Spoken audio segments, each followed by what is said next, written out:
Untuk kami boleh memuji Tuhan bahwa kami mau selalu ikut Yesus di dalam suka dan duka karena kami tahu Engkau selalu bersama dengan kami.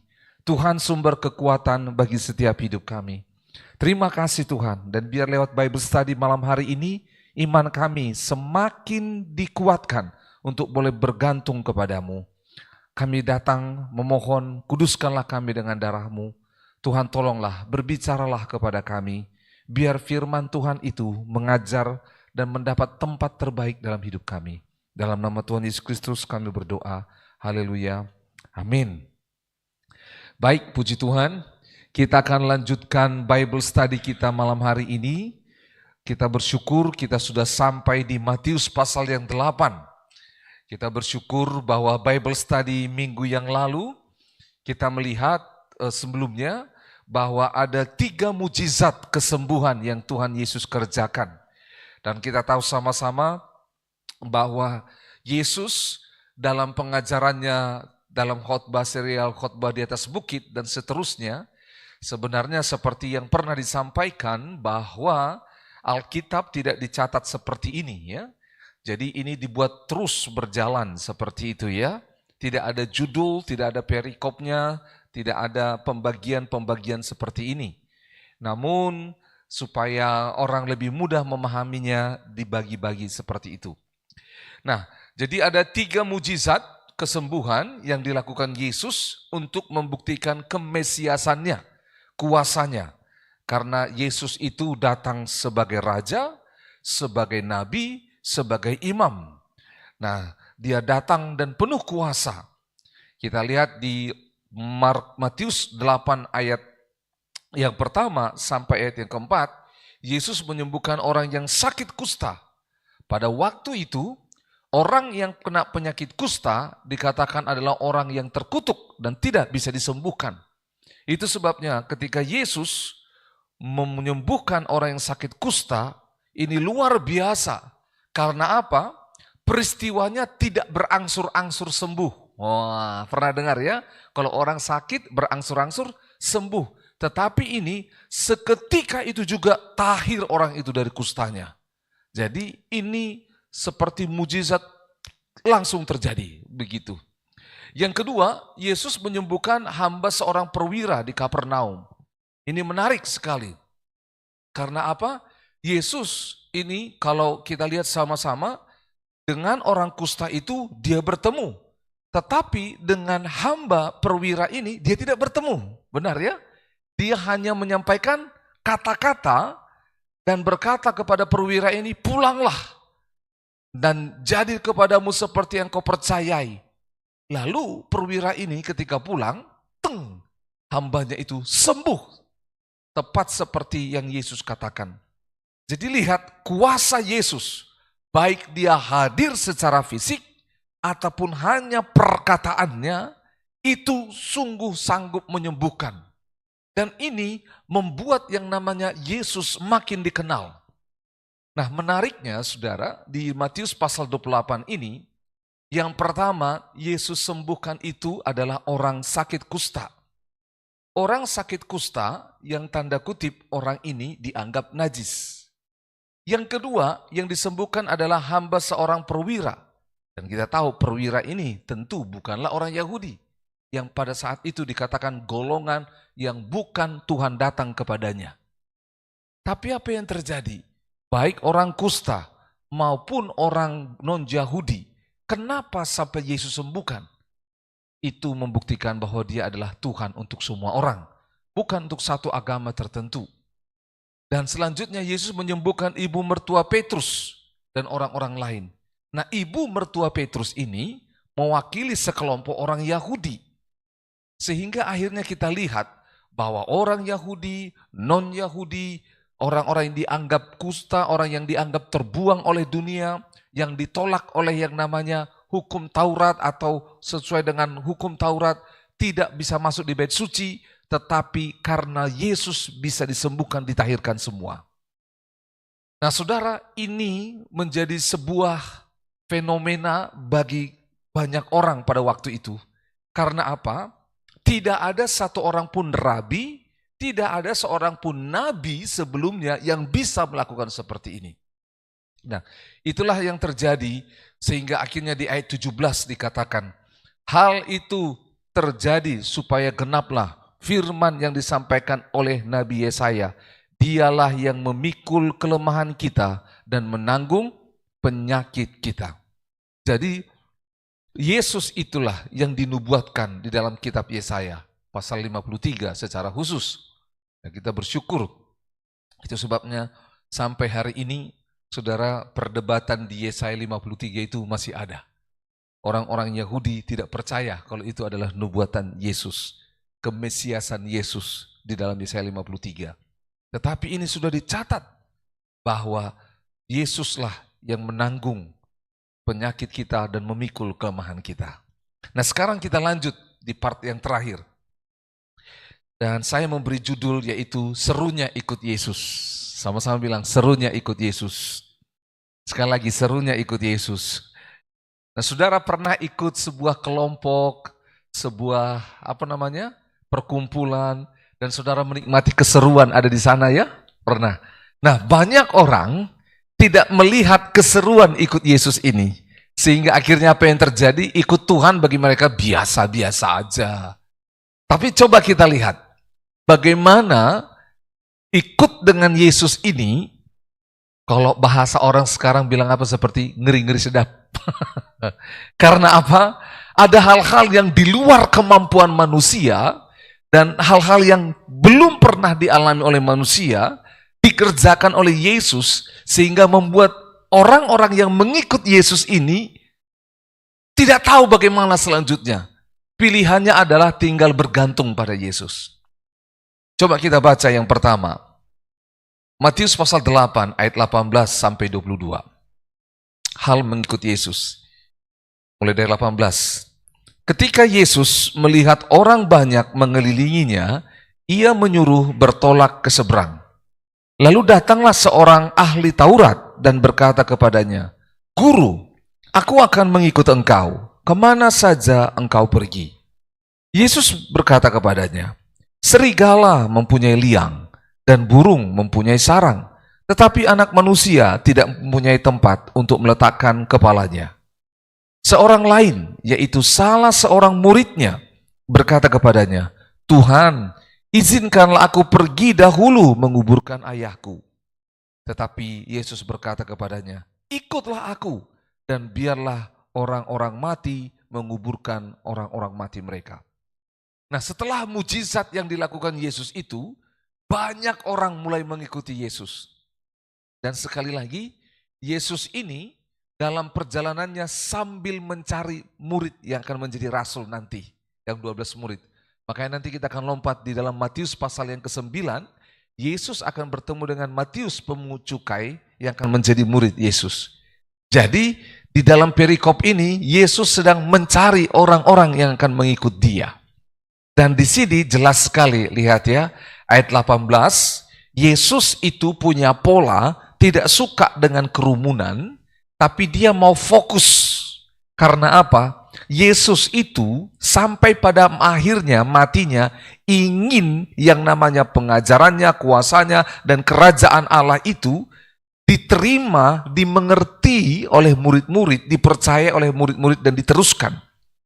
Seringkali Yesus ketemu orang banyak, sudah selesai itu, dia tinggalkan orang banyak itu.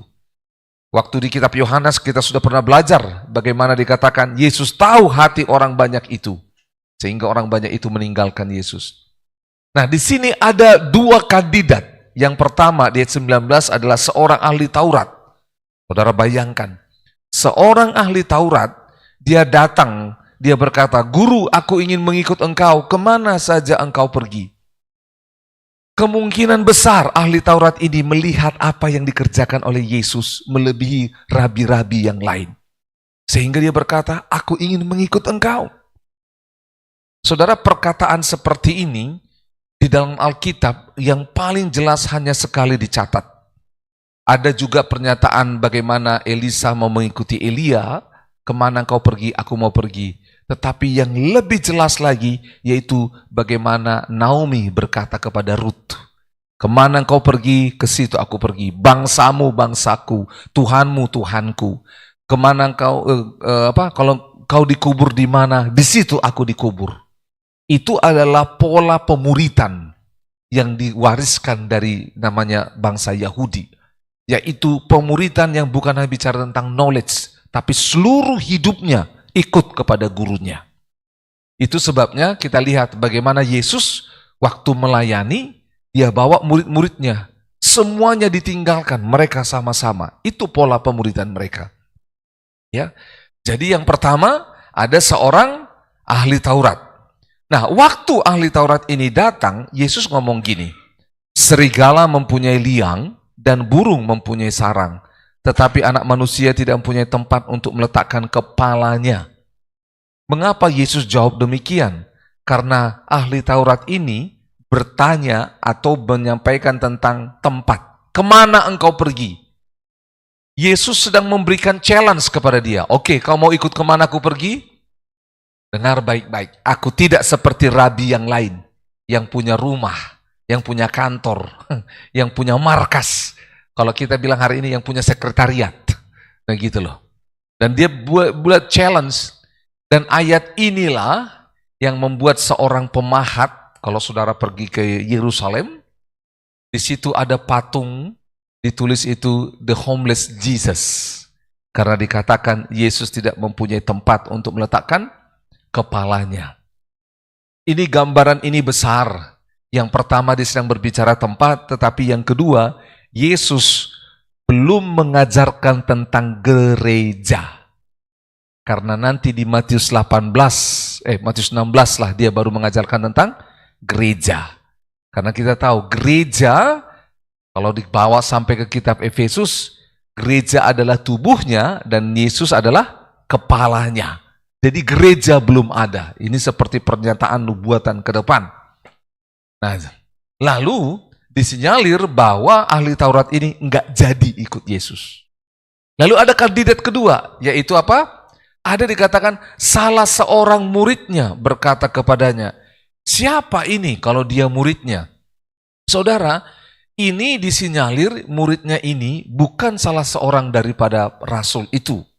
Karena Yesus itu punya 12 murid yang akan menjadi 12 rasul, lalu dia punya 70 murid, lalu dia punya 120 murid. Itulah golongan murid-murid yang bersama dengan Yesus. Yang 70 murid itu punya teman, makanya mereka diutus berdua-dua.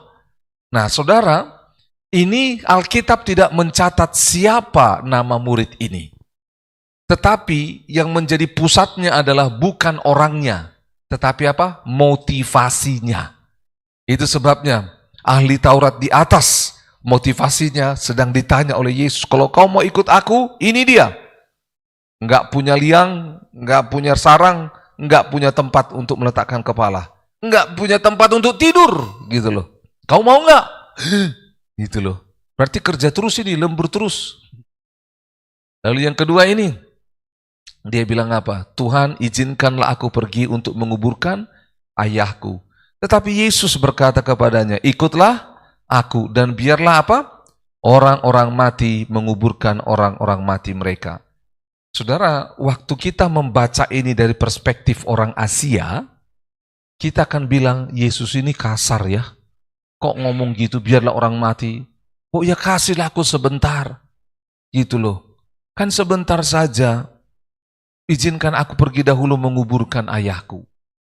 Nah, Bapak Ibu Saudara, mengenai hal ini, karena Yesus melihat mereka ini adalah orang-orang Yahudi, supaya saudara ketahui ada 3 hal tentang hal ini yang bisa dibicarakan. Yang pertama, belum tentu bahwa bapaknya sudah meninggal.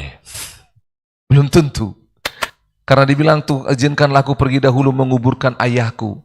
Pada zaman itu, kenapa belum tentu meninggal? Karena begini, Bapak Ibu Saudara, inilah yang diikuti oleh agama lain. Apa ya? Orang Yahudi kalau meninggal, kalau mati, harus dikuburkan pada hari itu juga. Itu budaya mereka. Dikuburkan hari itu juga. Lalu setelah dikuburkan, itu biasa ditaruh entah di sebuah gua atau ditanam. Dan biasanya itu sampai 1 tahun. Gitu loh. Nah, seminggu pertama, orang Yahudi biasanya membicarakan tentang harta, warisan, bagaimana selanjutnya. Jadi, orang ini, kalau bapaknya mati, dia bilang begini. Yang pertama tadi, bapaknya belum mati. Tapi dia menunggu supaya bapaknya mati, supaya setelah bapakku mati, aku bebas, aku pergi ikut engkau. Nggak ada lagi tanggung jawabku. Gitu loh. Dan kalau dia ngomong seperti ini dalam budaya Yahudi, pasti dia anak tertua. Laki-laki tertua. Yang kedua, sesuai dengan budaya kematian, 1 minggu, aku urus kematian bapakku dulu. Surat-suratnya jelas 1 minggu, baru habis itu aku ikut engkau. Nah yang ketiga, mati, budaya Yahudi adalah ketika orang sudah mati, maka dia itu akan dimasukkan ke pembusukan. Nah, mirip kayak orang Toraja, orang Batak juga. Biasa setahun sampai busuk, tinggal tulang belulang, baru dipindahkan tulang belulang ini, dibuat ke kotak yang lebih kecil, disatukan dengan kuburan keluarganya. Inilah budaya yang diikuti oleh orang Batak, orang Toraja juga lakukan. Dan biasanya ini kan makan waktu sampai tulangnya sampai dagingnya membusuk dan bikin acara tulang-tulangnya diambil disatukan ke sana. Nah, Yesus kenapa sampai dia bilang biarlah orang-orang mati menguburkan orang-orang mati mereka. Ini karena memang orang yang mati yang pertama yang ditunggu untuk dikubur yang kedua kali. Jadi orang Yahudi itu dikuburnya 2 kali. 1 dikubur sampai habis dagingnya sehingga tinggal tulang-tulang. Baru dikubur yang kedua yaitu tulang-tulangnya. Orang mati menguburkan orang-orang mati mereka. Orang mati ini yang pertama adalah orang yang masih hidup tapi di dalam dosa. Mereka dianggap mati. Dan menguburkan orang mati. Orang mati yang mana? Yang sudah mati secara fisik tadi untuk dimasukkan ke dalam kuburan yang kedua. Tujuan Yesus ngomong seperti ini adalah, yaitu apa? Yesus sedang bertanya kepada murid ini, prioritasmu apa? Kau mau ikut aku? Udah ikut. Orang mati, biar diurus orang mati. Begitu loh. Yesus sedang mengajarkan prioritas. Yesus sedang membuat sebuah urutan. Yaitu apa? Kau mau urus orang mati atau mau bersama dengan aku sebagai sumber kehidupan? Nah itu. Banyak orang salah ketika mengikut Yesus, salah membuat prioritas. Itu sebabnya Yesus mengajarkan hal ini. Sehingga kita tahu, oh kalau perspektif kita orang Asia atau mungkin orang Eropa mendengar ini, sepertinya kasar ini Yesus. Tapi bagi mereka, budaya mereka, itulah yang terjadi. Dan saudara biasa, kalau orang Toraja, orang Batak, acara begini pasti cuti, betul tidak? Cutilah 1 minggu untuk urus acara, seperti itu. Nah, saudara, mengapa Yesus katakan? Karena budaya yang namanya menguburkan 2 kali, itu bagi Yesus, itu tidak penting. Mengapa? Karena ajaran Yesus, kalau sudah mati ya sudah selesai. Nggak perlu diurus lagi. Yang mati ya matilah, itu loh maksudnya. Jadi jangan kamu diikat oleh budaya sehingga kamu tidak jadi ikut Yesus. Paham ya? Gitu loh. Tunggu dulu. Aku selesaikan budaya kematian keluargaku dulu. Kan ini tanggung jawabku. Setelah ini baru aku ikut Yesus. Coba bayangkan. Oleh sebab itu dari perikop yang pertama ini kita harus lihat. Yang pertama yaitu apa motivasi kita mengikut Yesus. Yang kedua, sudahkah kita menemukan apa hal-hal yang menghalangi kita untuk mengikut Yesus? Sehingga kita membuat alasan, menunda-nunda, sehingga kita membuat yang namanya berpikir tentang melakukan hal yang lain lebih dahulu sebelum mengikut Yesus. Gitu loh. Saudara, waktu Elia dan Elisa, waktu diajak untuk ikut, Saudara, dia tunda memang, tapi penundaannya bukan untuk urusan keluarga. Penundaannya adalah dengan cara apa? Dia membuat korban dulu, gitu loh. Dia menyelesaikan yang namanya sapinya itu dan bajaknya dipakai, dibakar korban kepada Allah. Nah, jadi lihat, itu sebabnya kalau kita mau mengikut Yesus, pertanyaan yang pertama, apa motivasi kita ikut Yesus? Apakah karena mujizat-mujizat seperti yang sebelumnya terjadi? Yang kedua, yaitu apa? Apa yang sering kali menghalangi kita mengikuti Yesus? Budaya-budaya kah? Hal-hal yang tanda kutip sebenarnya itu tidak penting. Baik, saudara, mengurus keluarga yang meninggal itu baik, betul? Tetapi belum tentu itu benar. Jadi Yesus sedang kasih tahu kebenaran, bukan kebaikan. Banyak orang mau mati untuk hal yang baik, tapi untuk kebenaran tidak banyak. Yang ketiga, yaitu apa? Yesus sedang membuat prioritas. Kalau engkau menempatkan aku sebagai prioritasmu di atas segalanya, maka kau akan rela tinggalkan itu. Sehingga akhirnya apa yang terjadi? Baik yang namanya ahli Taurat itu maupun seorang murid ini, kita tidak tahu. Tapi kalau lihat konteks ini, kemungkinan besar mereka tidak masuk kualifikasi menjadi para rasul. Nah, Yesus melanjutkan perjalanannya. Ayat 23 sampai 27 kita baca. Angin ribut diredakan. Lalu Yesus naik ke dalam perahu dan murid-muridnya pun mengikutinya. Ingat baik-baik, sebelumnya sudah ada beberapa muridnya. Ya, sudah ada. Sekonyong-konyong mengamuklah angin ribut di danau itu. Sehingga perahu itu ditimbus gelombang. Tetapi Yesus apa? Tidur. Maka datanglah murid-muridnya membangunkan dia, katanya, Tuhan, tolonglah kita apa? Binasa. Ia berkata kepada mereka, mengapa kamu takut? Kamu yang kurang percaya. Lalu bangunlah Yesus menghardik angin dan danau itu. Maka danau itu menjadi apa? Teduh sekali. Dan heranlah orang-orang itu. Katanya, orang apakah dia ini? Sehingga angin dan danau pun taat kepadanya. Saya yakin saudara bahwa hal ini bukan pertama kali saudara dengar. Itu sebabnya saudara mengerti bahwa khotbah tentang angin ribut diredakan. Ada satu hal yang baru yang saya gali dari ayat ini. Saudara lihat apa yang terjadi. Kalau yang namanya murid, sekali lagi, yang namanya murid pasti ngikut gurunya. Itu sebabnya di ayat 23, Yesus naik ke dalam perahu, murid-muridnya pun mengikutinya. Kalau di sebelumnya kita tahu nanti kita akan baca bagaimana setelah Yesus atau kita sudah lewat itu kemarin, setelah Yesus memberi makan 5.000 orang, dia tinggalkan mereka semuanya, disuruh pulang, tapi murid-muridnya pergi menyeberang dengan Yesus. Jadi yang bukan murid memang akan pulang, tetapi yang murid akan terus ikut sama Yesus. Nah, itu sebabnya kita harus apapun, hati kita harus ikut Yesus.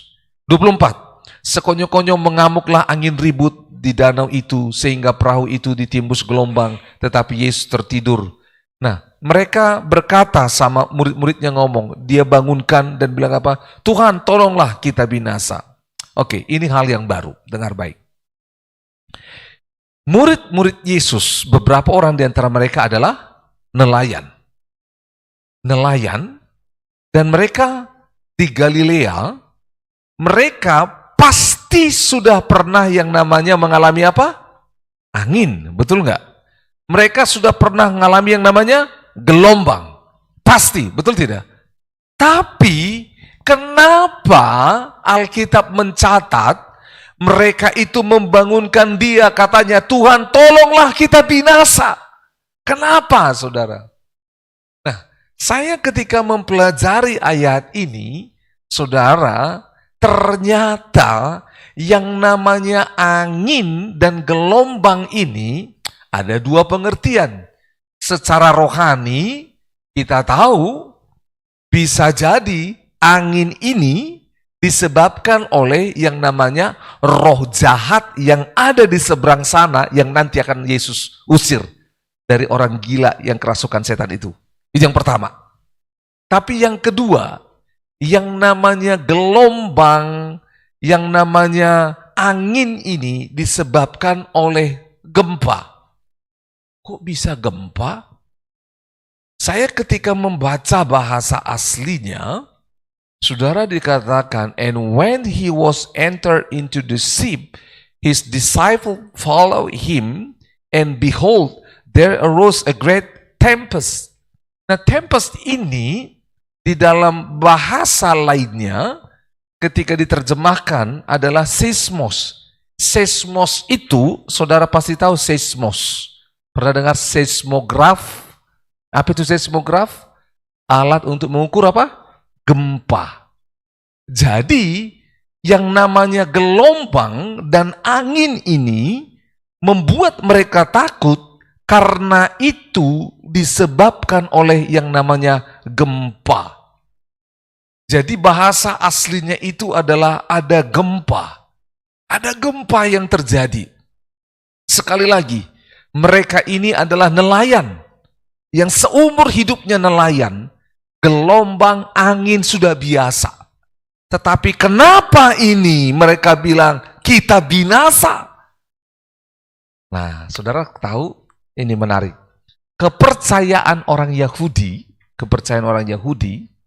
bahwa dasar daripada laut atau dasar daripada danau, dasar itu adalah pintu untuk sampai kepada yang namanya alam roh jahat. Itu sebabnya pernah dengar di kitab Mazmur dikatakan bahwa dosa kita dibuang sampai kemana? Tubir laut. Roh-roh jahat dilemparkan sampai kemana? Tubir laut. Jadi pemahaman orang Yahudi bahwa yang namanya dasar daripada laut itu atau danau itu adalah pintu akses menuju gerbang yang namanya roh-roh jahat.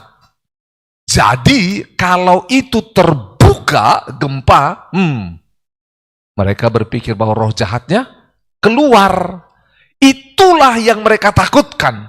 Jadi yang mereka takutkan bukan gelombang, bukan anginnya, tetapi itu, gitu loh. Karena sekali lagi, berdasarkan pengalaman mereka nggak pernah takut dengan gelombang dan angin, karena mereka adalah yang namanya nelayan yang handal.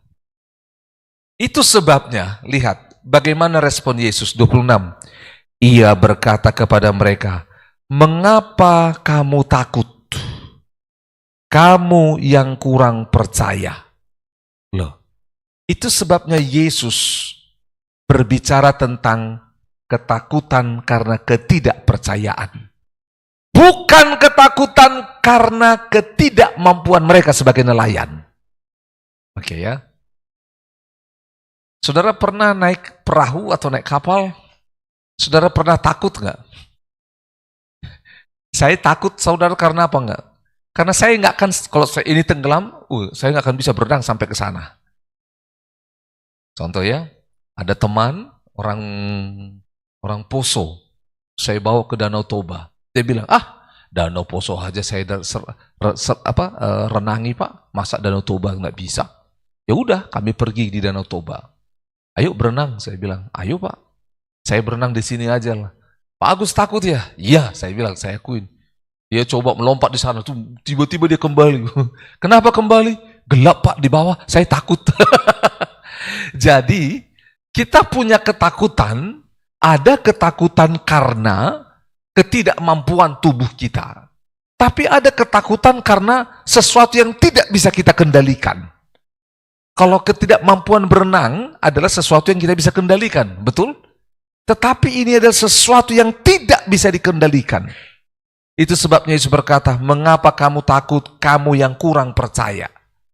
Kalau ini karena kemampuan mereka untuk bisa membuat perahu ini tetap tenang di tengah badai, Yesus akan bilang apa?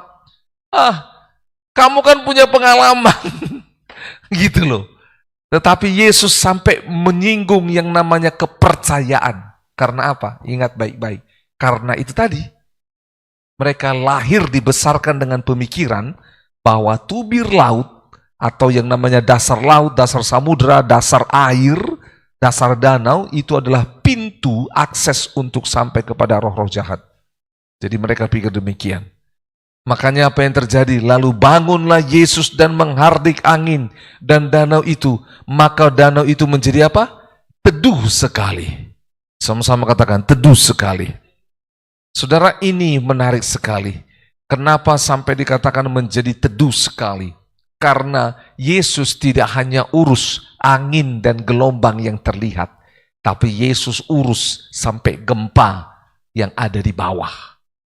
Bahkan kalau kita ambil ini menjadi hal rohani, yang seperti saya katakan di awal, kalau pekerjaan dari roh jahat yang akan mereka temui nanti di seberang, maka Yesus juga bangun dan menghardik. Itu sebabnya dikatakan menghardik.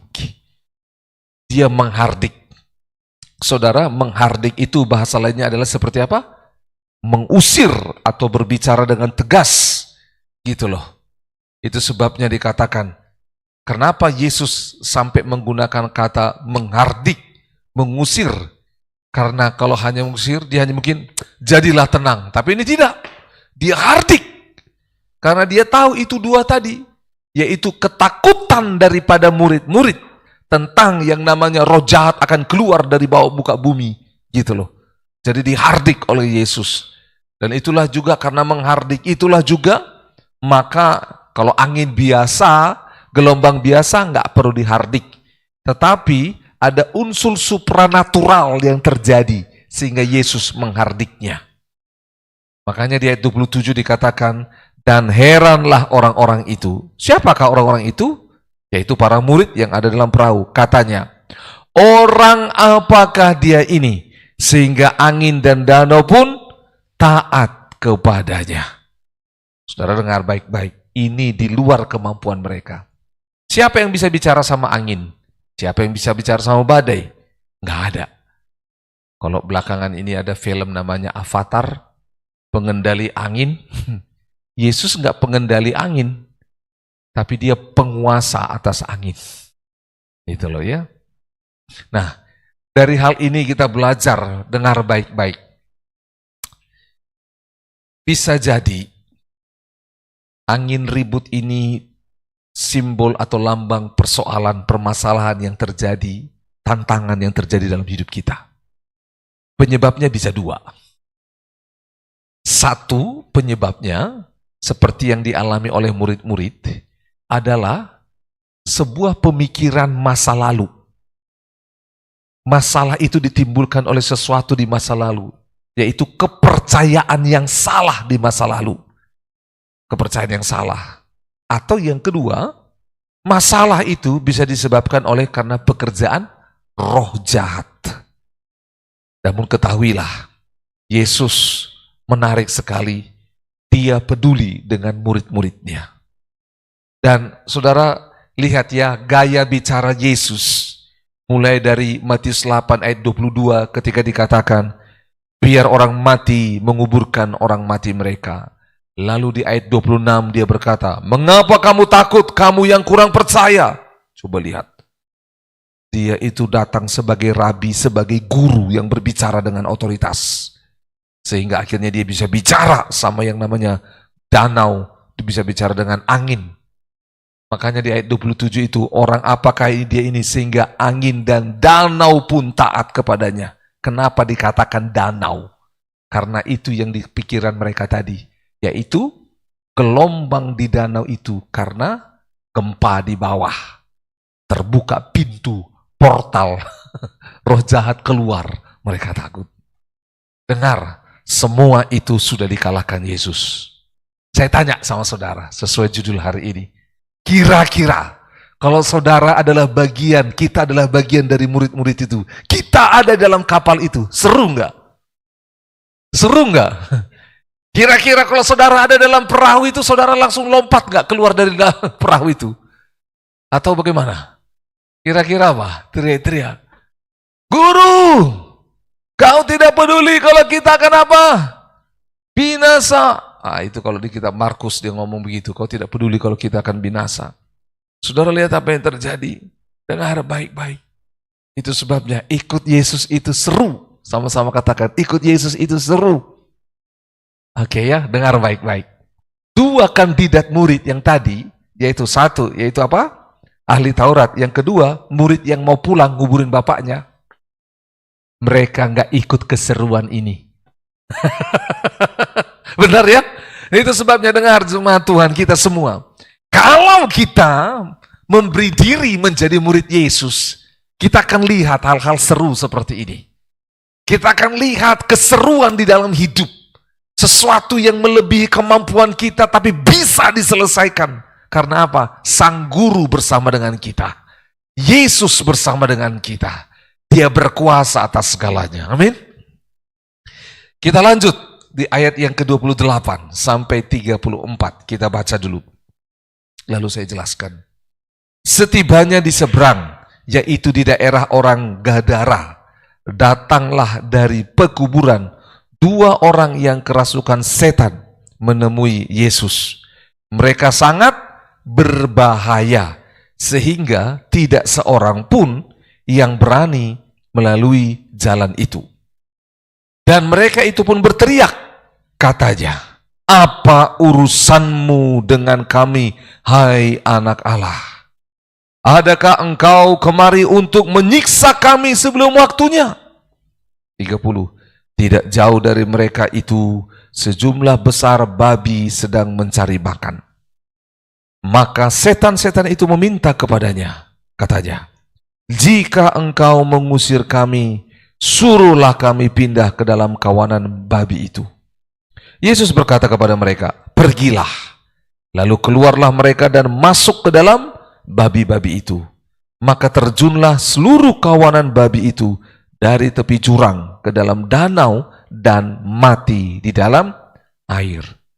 Lalu larilah penjaga-penjaga babi itu, dan setibanya di kota, diceritakannya lah segala sesuatu, juga tentang orang-orang yang kerasukan setan itu. Maka keluarlah seluruh kota mendapatkan Yesus, dan setelah mereka berjumpa dengan dia, mereka pun mendesaknya supaya ia meninggalkan daerah mereka. Oke? Jadi, dengar baik-baik, ini perjalanan Yesus. Lihat ya. Dari Kapernaum, dia menyeberang sampai ke daerah Gerasa, Gedara. Saudara tahu apa yang terjadi? Daerah Gerasa ini, Gedara ini, adalah kalau Kapernaum itu masih kampungnya Yesus. Sehingga kita boleh temukan banyak orang Yahudi di sana.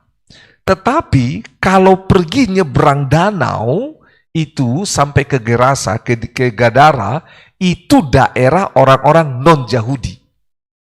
Mengapa ini penting? Supaya saudara temukan, lihat, bahwa kalau ada omongan, Yesus hanya melayani orang Yahudi saja, salah. Yesus melayani orang-orang ini. Seperti tadi, perwira itu, dia layani. Lalu orang-orang di Gedara. Jadi dia menyeberang lintas suku, lintas daerah, dia pergi. Itu secara geografis. Yang kedua, yaitu dia lintas yang namanya apa yang dikatakan oleh hukum Taurat, yaitu apa? Orang kusta nggak bisa diurus, nanti kau sakit kusta juga, betul? Orang yang kerasukan setan juga, jangan bersentuhan dengan dia, nanti kau najis. Yesus menyeberangi semua itu untuk melayani orang-orang. Banyak orang pelihara hukum tetapi tidak melayani orang-orang ini. Justru hukum Taurat yang mereka pegang memenjarakan orang-orang yang tidak sanggup melepaskan dirinya ini. Yesus datang untuk menggenapi hukum Taurat sehingga dia lepaskan semua mereka.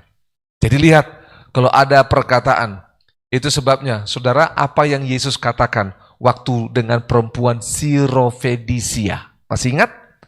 Waktu Yesus bertemu dengan perempuan Sirofenisia. Sirofenisia itu bukanlah orang Yahudi. Sehingga ketika itu Yesus berkata apa? Tidak baik memberikan apa? Roti kepada anjing, katanya. Wah, nanti kita akan bahas ini. Seperti yang saya sudah pernah khotbahkan juga. Apa makna anjing di situ? Bukan anjing binatang seperti itu maksudnya. Tetapi ada pengertian lain. Boleh dikatakan ada yang pengertian anjing binatang, tetapi yang dikatakan anjing binatang, kalaupun itu pengertiannya adalah anjing peliharaan daripada tuannya. Gitu loh. Tapi yang dimaksud itu adalah golongan di luar orang Yahudi. Jadi maaf, orang Yahudi, tanda kutip, mereka sangat segregasi, sangat sombong dengan keimanannya, hanya mereka yang masuk surga. Karena mereka punya hukum, di luar itu tidak. Makanya dibilang non-Yahudi itu adalah orang-orang yang kafir. Itu sebabnya digolongkan dengan namanya apa?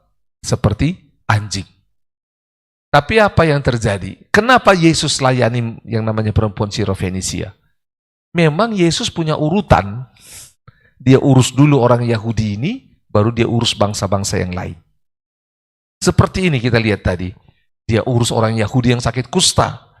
Dia urus yang namanya buah perwira yang bukan orang Yahudi. Dia urus orang Yahudi. Dan ini dia urus juga non-Yahudi. Yaitu orang-orang yang ada di Gerasa ini. Oke ya. Di pekuburan. Dua orang yang kerasukan setan menemui Yesus. Dengar baik-baik. Kalau kita lompat ke belakang, di Matius pasal yang keempat, roh jahat juga datang menemui Yesus, betul? Tapi ada bedanya.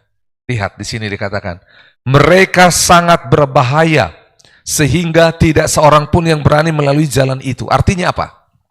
Orang ini ada di jalan itu, kalau berarti mereka ini orang yang mau berjalan dari kota itu, mau yang namanya ke tepi danau untuk mereka pergi ke tempat lain. Orang ini ganggu. Sangat berbahaya. Ini ada referensinya di Markus pasal 5, di Lukas pasal 8. Kalau saudara baca di Markus pasal 5 dan Lukas pasal 8, bahkan dikatakan orang ini dirantai. Betul? Dirantai. Pakai rantai besi. Karena apa? Tidak ada yang bisa menenangkan dia. Saking bahayanya. Begitu loh ya. Nah, ayat 29, dan mereka itu pun berteriak. Wah, gitu loh ya. Teriakannya ngomong begini. Ini yang berteriak adalah roh jahat yang menguasai orang-orang ini. Dia ngomong begini, apa urusanmu dengan kami, hai anak Allah? Ya. Iblis pun tahu siapa Yesus. Kalau kita mundur di dalam perahu, murid-murid bertanya apa? Siapa gerangan orang ini? Gitu loh. Tapi pernyataan siapa gerangan orang ini adalah bentuk tanda kekaguman mereka akan kuasa Yesus. Mereka sudah tahu siapa itu Yesus, tetapi semakin mereka ikut Yesus, semakin mereka lihat tanda kebesaran Yesus. Sehingga muncul pertanyaan, pernyataan kegaguman ini. Siapa gerangan orang ini? Gitu loh. Karena mereka heran. Orang apakah dia ini? Dan roh jahat tahu. Waktu murid-murid bilang orang apakah dia ini? Sampai mereka di tepi danau. Roh jahat bilang apa? Hai anak Allah. Anak Allah, anak manusia. Ini adalah nubuatan tentang Mesias, tentang Yesus. Orang-orang Yahudi tahu ini. Gitu loh. Karena mereka tahu bahwa orang-orang Yahudi tahu bahwa akan ada Mesias datang, akan ada anak manusia datang. Kitab Daniel menubuatkan itu. Dikatakan, adakah kau kemari untuk menyiksa kami sebelum waktunya? Sama-sama katakan sebelum waktunya. Jadi dengar baik-baik. Bapak Ibu Saudara, iblis itu ada waktunya. Ada waktunya. Sekarang dia berkeliling dan semuanya ada waktunya. Tapi akan ada masanya mereka diikat. Akan ada masanya mereka tidak bisa melakukan segala sesuatu yang mereka inginkan. Gitu loh. Itu sebabnya dikatakan, apakah engkau kemari untuk menyiksa kami sebelum waktunya? Kalau kita mundur di Matius pasal 4, lihat bagaimana iblis bisa mendatangi Yesus. Sehingga saudara pikir, kok bisa ya? Tuhan apa itu yang bisa didatangi oleh iblis? Dengar, memang Allah membuat demikian. Ketika manusia jatuh dalam dosa, maka apa yang terjadi? Iblis juga ketika memberontak, iblis dilempar oleh Allah ke bumi. Dan mereka menguasai bumi ini. Nah, iblis menguasai bumi ini untuk satu masa. Karena akan tiba masanya, iblis ini akan dirantai, dibelenggu. Sehingga mereka tidak bisa lagi melakukan apa yang mereka mau. Itu sebabnya mereka berkata, apa urusanmu dengan kami, hai anak Allah? Nah, karena apa? Dengar. Kenapa kata-kata ini muncul? Iblisnya ngomong gini, kau kan melayani orang Yahudi. Apa urusanmu sini? Kau melanggar Taurat. Kau datang di tempat yang namanya tempat yang najis. Pertama, bangsa yang najis. Yang kedua, daerah pekuburan, daerah najis. Apa urusanmu di sini? Gak bisa ke sini. Allah yang Maha Kudus gak datang di sini. Ini peristiwa mesianik. Sama seperti Allah yang kudus datang di bumi yang penuh dengan dosa. Makanya iblis bilang, apa urusanmu? Ini peristiwa Injil. Itu sebabnya saudara dengar baik-baik. Saudara dan saya yang punya roh Allah, percaya kepada Kristus. Ketika kita menjadi murid Kristus, kita pergi di kampus-kampus, di sekolah, di tempat kerja, dimanapun kita tinggal. Kalau di daerah itu belum ada terang Kristus, ketahuilah, roh jahat di daerah itu akan ngomong hal yang sama. Apa urusan Pak Rusmin di sini, Pak Leo, Pak Mas? Apa urusanmu di sini? Karena selama ini mereka yang bercokol di situ.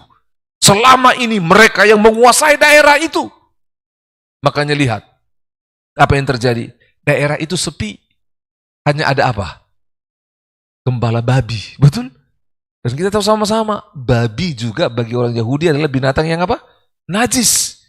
Kuburan, babi, lalu daerah Gerasa, semua ini, gitu loh, dalam konteks hukum Taurat semua najis. Saudara, itu sebabnya dibilang, apa urusanmu dengan kami? Gitu loh. Dan dikatakan, adakah engkau kemari untuk menyiksa kami sebelum waktunya? Lihat, roh jahat tahu siapa Yesus. Dan roh jahat tahu siapa Allah dalam diri saudara. Saudara harus sadar itu dari ayat ini. Karena roh Allah ada dalam diri kita. Kita adalah murid-murid Tuhan Yesus. Maka roh jahat itu tahu siapa Allah di dalam diri saudara. Itu sebabnya kita lanjut ayat 30. Tidak jauh dari mereka itu sejumlah besar babi-babi sedang mencari makan. Maka setan-setan itu meminta kepadanya, katanya, jika engkau mengusir kami, suruhlah kami pindah ke dalam kawanan babi itu. Lihat, roh jahat sudah tahu bahwa dia akan diusir. Sudah tahu diri. Kalau kau usir kami. Gitu loh. Saudara dengar, ada orang yang berkata, kok Tuhan, ini bahasanya, kok Tuhan mau mengabulkan permintaan setan? Tuhan berdosa dong, gitu loh. Tidak. Bukan Tuhan mengabulkan permintaan setan. Jadi jangan bacanya seperti itu. Tapi Tuhan mengatur segalanya. Permintaan setan ini ada dalam kendali Tuhan. Masih ingat peristiwa Ayub? Bagaimana roh jahat, setan datang menghampiri Allah. Betul? Dia negosiasi. Tapi dengar, negosiasi bukan dalam taraf iblis dan Yesus itu setara di sini. Tidak. Makanya posisinya dikatakan, apa urusanmu? Mereka ketakutan. Kau mau menyiksa kami belum waktunya. Itu loh. Iblis tahu bahwa dia akan disiksa. Dan iblis tahu dia akan diusir. Jadi negosiasi ini bukan apple to apple. Wah, apa artinya itu? Bukan setara. Enggak, iblis itu rendah. Tuhan penuh kuasa, amin. Nah, Yesus mengizinkan itu bukan karena permintaan daripada iblis, tidak. Tetapi karena Yesus melihat ini cara untuk menolong yang namanya orang-orang di Gerasa itu sadar siapa dia dengan kuasanya. Maka apa yang terjadi? Ketika iblis itu meminta pindah ke dalam kawanan babi, dalam konteks yang namanya Taurat, wajar. Karena iblis itu di tempat yang najis. Babi itu adalah binatang yang najis. Pergi. Coba bayangkan kalau umpamanya, coba saya tanya sama saudara. Di situ yang ada yang berpotensi untuk dirasuki roh jahat siapa? Gembala babi, betul? Jadi iblisnya tahu diri. Aku keluar dari orang ini, masuk ke gembala babi. Kira-kira Yesus izinkan tidak? Tidak akan izinkan roh jahat masuk ke dalam gembala babi itu. Jadi pilihan yang paling cocok kemana? Ke babi itu. Paham ya alur berpikirnya? Terus lihat, lanjut nanti. Lihat apa yang terjadi. 32, Yesus berkata kepada mereka, pergilah. Lalu keluarlah mereka dan masuk ke dalam babi-babi itu. Roh jahat masuk ke dalam babi-babi itu. Kalau dalam Markus sama Lukas disebut babinya sampai berapa ekor? 2000 ekor. Tapi di sini tidak disebut, hanya jumlah banyak. Baca sama-sama. Maka terjunlah seluruh kawanan babi itu dari tepi jurang ke dalam apa? Danau, dan mati dalam air. Oke, angkat kepala saudara. Masih ingat tadi di atas saya jelaskan bagaimana, kenapa mereka takut dengan yang namanya gelombang dan danau itu. Sebenarnya bukan soal gelombang, tapi apa? Ada gempa. Itu sebabnya korelasinya, lihat. Babi itu lompat, betul? Ke dalam apa? Danau. Karena kepercayaan mereka, dasar daripada danau itu adalah apa? Tempat di mana pintu, portal di mana mereka akan pergi ke tempat-tempat roh jahat. Jadi lihat, gitu loh. Babi itu mati, lompat ke dalam, roh jahatnya mau kembali ke sana. Itu pemikiran mereka. Gitu loh. Jadi dilakukan. Nah, apa yang terjadi? Ayat 33, maka larilah penjaga-penjaga babi itu, dan setibanya di kota, diceritakannya lah segala sesuatu juga tentang orang yang kerasukan setan itu. Oke, stop dulu. Kira-kira yang paling fenomenal ceritanya yang bagaimana? Yang babi-babi ini atau orang yang kerasukan setannya lepas?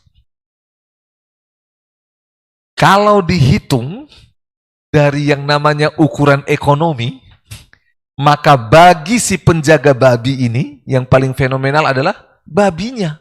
Karena apa? Karena itu bukan babinya dia. Dia harus bayar ganti rugi. Saudara bayangkan itu, wih, dari mana mereka mau bayar? Bagaimana dia mau bayar ini? Itu loh. Kalau orang lain yang mendengar atau orang tua daripada orang yang kerasukan roh jahat ini, ih bersyukur ya anakku sembuh. Kan begitu ya? Nggak kerasukan roh jahat lagi. Gembala babi ini bagaimana? Terus bagaimana kami? Bagaimana babi-babinya? Kau bayar, kau bayar, kau bayar. Karena roh hantunya darimu keluar masuk ke babiku. Kau yang bayar. Saudara bayangkan. Bayangkan ini, hebohnya cerita ini. Gitu loh. Maka ayat 34, keluarlah seluruh kota mendapatkan Yesus. Keluar seluruh kota mendapatkan Yesus. Dan setelah mereka berjumpa dengan dia, mereka pun mendesak supaya ia meninggalkan daerah mereka. Lihat, Yesus melayani daerah-daerah yang bukan daerah orang Yahudi, tetapi mereka tidak menerima dia. Kisah yang sama yang dilakukan Yesus dengan perempuan Samaria. Ketika perempuan Samaria ini dilepaskan Ketika perempuan Samaria ini menerima air hidup yang adalah Yesus, dia lari ke tengah kota dan bercerita. Lalu seluruh penduduk kota datang kepada Yesus. Dan seluruh penduduk kota itu minta Yesus tinggal. Betul? Tapi ini seluruh penduduk kota itu suruh Yesus apa? Pergi dari sini. Itu loh. Saudara, dari sini kita paham pula bahwa tidak semua tempat bisa menerima yang namanya Yesus, Injil, tidak semua. Nah, apakah Yesus tidak penuh kuasa? Kenapa dia tidak diterima? Dengar baik-baik. Yesus dengan kuasanya bisa membuat mereka semua percaya. Tetapi Yesus sedang bersama dengan siapa? Murid-muridnya. Jadi Yesus sedang mengajar murid-muridnya. Karena Yesus sedang menunjukkan murid-murid ini tidak bergaul dengan orang-orang ini. Karena beda suku dan kalian kafir non-Yahudi. Dan Yesus sedang mengajarkan murid-muridnya. Jadi dengar baik-baik. Kita harus melihat konsep di mana, apa yang menjadi penekanan Yesus. Oleh sebab itu, kita bersyukur kalau Tuhan utus kita ke satu daerah untuk melayani, dengar baik. Yesus yang tahu apakah daerah itu akan dimenangkan seluruhnya atau daerah itu nanti akan dilewatkan. Tetapi bagian kita adalah taat untuk pergi. Karena kita tahu sama-sama, dengar baik, Yesus tahu kok bahwa dia akan ditolak di sana, tapi dia tetap pergi. Itu pelajaran yang penting. Karena apa? Nanti kita akan lihat bagaimana Yesus mengutus murid-murid itu. Dan Yesus berkata, kalau engkau diterima, tinggal. Kalau engkau ditolak, pergi ke tempat lain. Jadi murid-murid ini sudah pengalaman lihat, guruku pernah ditolak, dan guruku tidak marah kepada orang yang menolak ini. Nggak marah. Itu loh. Masih ingat dua murid Tuhan Yesus yang diutus berdua-dua? Yang namanya Boanerges itu, anak Guntur. Wah, guru. Macam-macam mereka ini. Kami berdoa saja supaya turunkan guntur. Betul tidak? Nah, Yesus tidak. Gitu loh. Nah, itu sebabnya. Kita lihat sama-sama keseruan mengikut Yesus. Serunya ikut Yesus. Sama-sama bilang, serunya ikut Yesus. Yang pertama, ketika ada orang serunya lihat, tanya jawab. Wah, ahli Taurat itu, guru, aku mau ikut engkau. Lalu muridnya, lihat gurunya, lihat ahli Tauratnya. Yesus jawab, weh mantap jawaban guruku. Lalu ada lagi yang bilang, guru, izinkan aku menguburkan ayahku dulu. Murid-muridnya lihat Yesus dan lihat murid ini. Apa jawaban Yesus? Diajarkan, itu mantap, jago ini guruku. Seru ikut lihat. Saudara bayangkan gitu loh. Lalu pergi mereka naik kapal. Terus tiba-tiba ada gelombang, ada angin di danau itu, dan mereka takut, mereka mau binasa. Woi, pengalaman mereka tidak sanggup, tapi ada Yesus di sana. Dan akhirnya apa yang terjadi? Yesus sumber hidup. Engkau tidak akan binasa selama bersama dengan Yesus. Murid-murid tahu itu. Yesus sumber hidup tidak akan binasa selama bersama Yesus. Kalau Yesus hanya ajar seperti itu, mereka nggak akan paham. Tapi ketika dalam perahu itu, semua pengalaman, pengetahuan mereka sebagai nelayan sudah disalurkan, tidak berhasil. Sehingga mereka hanya datang kepada Yesus yang tertidur. Gitu loh. Menurut saudara, mungkinkah Yesus tidur dalam kondisi seperti itu? Tidak, karena perahunya bukan kapal pesiar. Karena pasti Yesus basah. Pasti Yesus basah. Tapi dengar baik-baik, kata Yesus tidur ini, ada yang menafsirkan Yesus sengaja tidur. Yesus mau tunggu sampai kapan kau dengan kekuatanmu menyelesaikannya. Kapan kau datang kepadaku? Yesus tunggu. Dan yang kedua, Yesus mau buktikan bahwa apa? Dia bisa tidur, dia bisa tenang dalam keadaan apapun. Dia tidak ditentukan oleh gelombang, badai, dan semuanya. Tidak, dia yang tentukan. Tidurlah. Aku tidur bukan karena kopi, atau bukan karena makanan, atau bukan karena yang lain. Tapi dia yang tentukan. Yesus penentu. Itu sebabnya seru sekali. Mereka bilang, wih hebat banget ini guru kita ya. Bisa dia tidur begini. Seru gitu loh ya lihatnya. Dan bagaimana Yesus, wah kalau kita lihat di film Yesus ya, tiba-tiba Yesus berdiri, betul? Ngangkat tangannya dan hardik.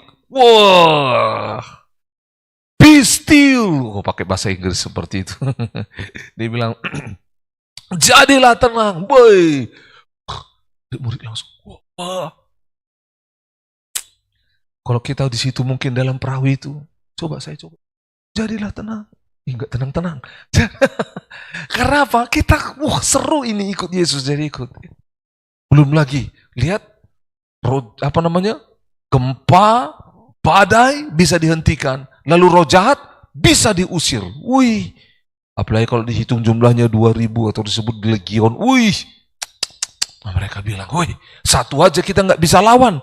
Tapi ini Yesus sekali ngomong, wih, roh jahatnya, permisi Pak, tabe-tabe roh jahatnya. Jadi roh jahatnya enggak, roh jahatnya tahu diri. Tabe kipuang, aduh permisi Tuhan Yesus. Ya, kalau kamu usir kami, usir ke sana, bisa nggak? Please, seperti gendis. Saudara dengar baik, ya. Yesus berkuasa dari segalanya.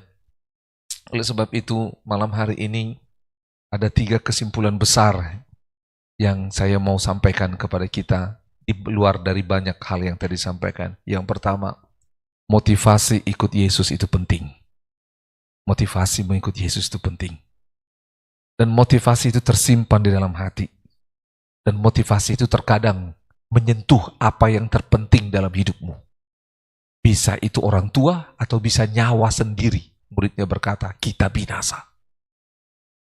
Yang kedua, yaitu apa? Kita perlu melihat sisi lain daripada Yesus. Katakan sisi lain daripada Yesus. Sebelum ini, murid-murid tidak lihat itu. Dan tiba-tiba ketika Yesus muncul dengan sisi yang lain, wah! Makanya mereka bilang apa? Orang apakah dia ini? The other side of Jesus. Jadi saudara, kita perlu melihat sisi lain daripada Yesus itu. Yang ketiga, yaitu apa? Kasih Yesus lebih besar kepada manusia dibanding yang namanya harta. Makanya kasih Yesus lebih besar dibanding yang namanya orang tua, dibanding yang namanya babi-babi, dibanding yang namanya pekerjaan. Kasih Yesus lebih besar. Dia bilang seperti ini, aku rela menyeberang. Gitu loh. Karena saudara lihat baik. Ini saya kasih tahu saudara, Matius 9 ayat 1 saja kita baca. Sesudah peristiwa tadi, naiklah Yesus ke dalam perahu itu lalu apa? Menyeberang. Kemudian sampailah ia ke kotanya sendiri. Lah, Yesus hanya untuk itu ke sana. Baru pergi lagi. Coba bayangkan. Begitu berharganya satu nyawa. Yesus datang. Dia tahu kota ini akan menolak aku. Tapi ada orang kerasukan setan yang menungguku di sana. Ya. Dia tahu. Gitu loh. Karena kasih Yesus yang begitu besar kepada satu orang ini, dia rela. Dia pergi nyebrang. Tapi kita tahu sama-sama, Yesus sedang mengajar murid-muridnya juga. Itu sebabnya saudara, dengar baik-baik, kita diajar juga. Saudara dan saya perlu diutus Tuhan untuk menyeberang. Dengar, roh jahat di tempat kemana kau pergi mungkin tidak suka. Tetapi ketahuilah, kita punya kuasa Allah yang hidup. 1 Yohanes 4 ayat 4 berkata bahwa apa? Roh yang ada dalam kita lebih besar dari roh apapun yang ada dalam dunia ini. Jadi jangan takut. Jangan takut. Karena Yesus sudah kasih contoh. Pintu yang namanya roh jahat di bawah danau, dia bisa tutup. Roh jahat 2000 di dalam diri orang ini, dia bisa keluarkan. Dia tunjukkan kuasanya. Oleh sebab itu, mari sebagai murid Kristus, alamilah keseruan bersama dengan Yesus. Amin, kita berdoa. Terima kasih untuk firman Tuhan. Terima kasih Bapa yang baik, bawalah kami untuk menikmati keseruan bersama dengan Engkau. Pengalaman-pengalaman yang sepertinya menegangkan, tetapi Engkau sumber damai sejahtera, sumber keberanian, sumber kekuatan, bisa mengatasi semua itu. Terima kasih Tuhan, karena Engkau sangat peduli kedalaman hati kami untuk motivasi kami mengikuti Engkau. Dan Engkau peduli akan keterbatasan kemampuan kami, akan kelemahan kami, sehingga Engkau tidak membiarkan kami binasa. Justru dalam kelemahan-Mu, Engkau menunjukkan kuasa kemuliaan-Mu. Terima kasih Tuhan. Kami bersyukur dari firman ini kami melihat alam semesta gentar terhadap-Mu. Roh-roh jahat gentar terhadap-Mu. Sungguh Engkau Tuhan di atas segalanya. Kami bangga memiliki Allah seperti-Mu. Kami mau mengikuti Engkau bukan karena mujizat-Mu, tapi karena Engkau adalah Tuhan di atas segalanya. Engkau yang berkuasa, Engkau yang sanggup. Oleh sebab itu, bawalah kami Tuhan dalam pengalaman-pengalaman mujizat, hidup yang penuh makna, hidup yang seru, karena kami melihat kuasa Tuhan dinyatakan. Tolonglah kami semua menjadi orang-orang yang bergantung kepada-Mu. Tuhan, kami berdoa, bila ada hal-hal yang mengikat kami, sehingga kami tidak bisa mengikut Yesus, semua itu dihancurkan dalam nama Yesus Tuhan. Kami berdoa, kami percaya ada kelepasan daripada Tuhan yang membuat kami bisa berjalan mengikut Engkau. Kami mau satu perahu dengan Engkau, kami mau satu perjalanan dengan Engkau. Seumur hidup kami, biarlah perjalanan hidup kami bersama dengan Engkau Yesus, Sang Guru Agung, Sang Gembala Agung, Juru Selamat kami, Bapa yang penuh kasih bagi setiap kami. Terima kasih Tuhan.